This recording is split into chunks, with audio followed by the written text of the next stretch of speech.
How's it going, everyone? In this video I'm going to be stripping down the SR and seeing what's wrong with it. I'm going to get started right now, and I'm going to start washing it and just getting all the grease and gunk off of it. I'll show you guys what I'm going to use. I usually use oven cleaner, but they didn't have it at the dollar store and they ended up having this. So let's try this out and see how it works. The engine's not really like super dirty, but there is a lot of grease and stuff like that around it. So I'm gonna start spraying this stuff on there, and I'll show you guys the process of taking it all apart. Let me get this started, and I'm gonna show you guys once I start pressure cleaning it. Alright, so I just got done spraying all over it, just letting it soak on there for a little bit, and then I'm gonna wash it off. So just let it soak on there for another like 5 to 10 minutes, and then I'll get started washing it. I'll show you guys once it's all clean, see if you guys can see if it's really good or not. Alright, so I just got done spraying all over it and just letting it soak up, and then I'm gonna wash it. Let's see how clean it gets. Alright, so I just got done pressure cleaning it, and it came out pretty good. I still think the oven cleaner works better, but I got all the grease out. That's just like paint coming off, but it worked good.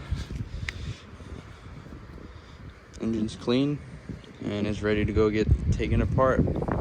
So I'm gonna air dry it right now, and then I'm bringing it to my storage, and I'll show you guys from there once I start taking it all apart. All right, so I just brought the engine over to my storage, and we're gonna start taking everything apart. I'm gonna start doing the easy stuff first, like the alternator, the power steering pump, the AC compressor, and then we'll move on to the manifold with the turbo, the intake, and that's pretty much down to the block. And after that, we'll open it all up and see what's going on. Let me start taking this stuff apart, and then I'll show you guys once I have it all stripped down to the block. All right, so I got everything removed, and it's pretty much ready to be stripped down to the bare block. I'm gonna take the head off, and then we'll flip it around and we'll open the bottom end to see what's wrong. The problem is in the bottom end, so that's what we got to get to. Let me start taking this head off, and then I'll flip it over and I'll show you guys the damage and pretty much what's wrong with it and why it broke. So let's find out. All right, so I took the head off, and from the top it doesn't really look like there's much wrong with it. This one has a little scoring on the side. I haven't spun it over or anything, but the head gasket doesn't even look bad. Like, it doesn't look like it was blown out or anything. So that's a good sign, because it was getting oil, as you can see, or something into the coolant. That made it really dirty. But let's flip this over, take the oil pan off, and see what's wrong with it. So let's find this out. I'm curious to see what happened with this engine. Oh, that's the worst part. That's gonna be a huge mess. Good thing I got that cardboard.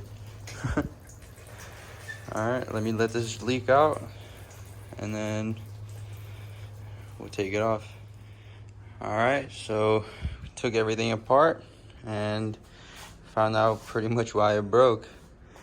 I don't know why I had low compression. I think the scoring in the head maybe ruined the rings, and then probably caused this to happen maybe, but it spun the first one, number 1 rod bearing, completely gone. It's like really bad. The other ones seem fine. They're not moving or anything like that. So most likely this was just the reason. So yes, spun number 1 rod bearing. I don't know what is it with me in these motors. It's 2 RBs, number 1, and then now an SR with the same thing. So this one was just an old motor. I got it and someone had already went through it and rebuilt it and stuff like that, but they didn't do a very good job.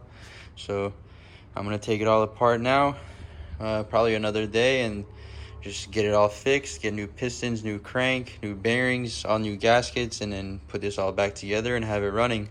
So that's pretty much it for this video. Just gonna clean up and then finish all this stuff another day.